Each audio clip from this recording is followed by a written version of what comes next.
Hello, and welcome to the Tavern Chat podcast.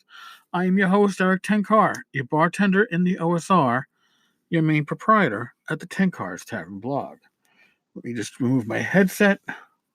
Don't need that. I was just in Frog Chat. This is a Tuesday. It's about 10:39 right now. I just popped out of Frog Chat. I think I was a trendsetter. I left and a handful of other people left. I apologize for that, but it was a good conversation. Frog Chat is hosted by Bad Mike of Frog God Games. Glenn Hallstrom usually helps out. A few other frogs will generally drop in. It's pretty much like Tavern Chat on Wednesday nights. It's also held at 9 Eastern, 8 Central. I guess that means 6 Pacific and 7 Mountain or some shit like that. It goes on for about 2 hours, give or take. But it was interesting because one of the things that came up, talking with Bad Mike, people were asking about licensed properties. Pretty much the classic Judges Guild properties, and they've been Frog God has licensed Judges Guild stuff for Kickstarter. Most recent example is Teagle Manor. Goodman Games has done reprints of Judges Guild material. And one of the questions that was brought up is, well, what further stuff are you going to, license from Judges Guild to kickstart, to make new projects out of? And the answer, to me, not very surprising, was probably nothing. Now, why would that be? Well, Judges Guild did their own Kickstarter for City of the Invincible Overlord. That's been half a fiasco, as we know. And the work behind the scenes to get it done, or get something in the hands of backers. I know there's stuff happening. I don't know if anything will actually ever be released in print on that one. But the reason why Frog God Games is probably not going to be doing any licensed property, somebody else mentioned Roll Age from Mayfair Games, which was another inconsistent quality line, but it doesn't have the nostalgia value that Judges Guild generally has.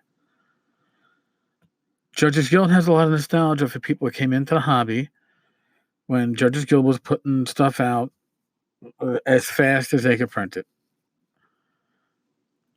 But the problem with licensed properties, or at least licensing properties that have been in existence prior, because you're not going to do a straight-up reprint. A lot of the stuff, it's older material. It probably needs to be rewritten to bring it up to modern-day standards, unless you're doing a flat-out archival reprint like Goodman Games has done.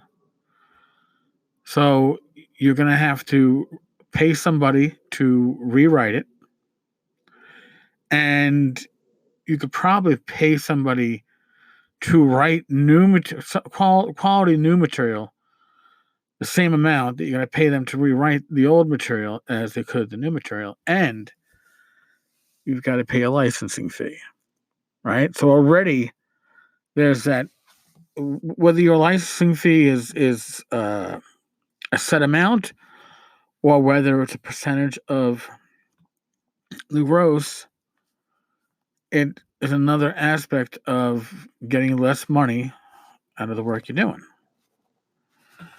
So unless you're really nostalgic, or if you're really sure a project is going to be a runaway hit, it's kind of hard. I think the only thing that could be a runaway hit would be another, Wilderlands box set like Necromancer Games did back in the 3X era. And I don't even think that, would necessarily hit all those points, but it'll be profitable.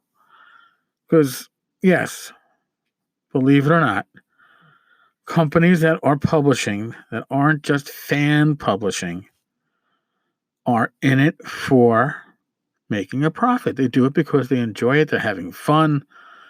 They take pride in their work. But if they're not making a profit, they're not going to be doing it for very long. Why is that? Because time literally is money. I don't think there are many people that are professionals in this hobby, and I would include a lot of self-publishers in that professionals area that are making federal minimum wage in their hobby. Even those that are putting 40 or 50 hours a week into it, I doubt they're making the federal hourly minimum wage. And to expect them to take even less, you're not going to. It's foolishness.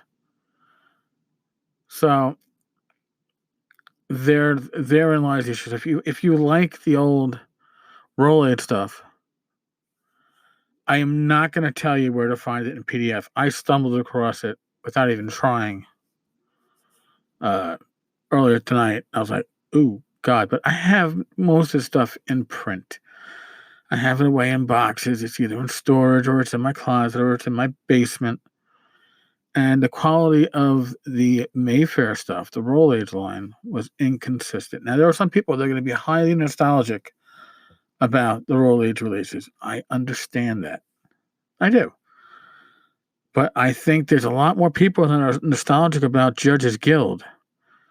And even that one's hard to eke any kind of profit out of for the work you're putting into it.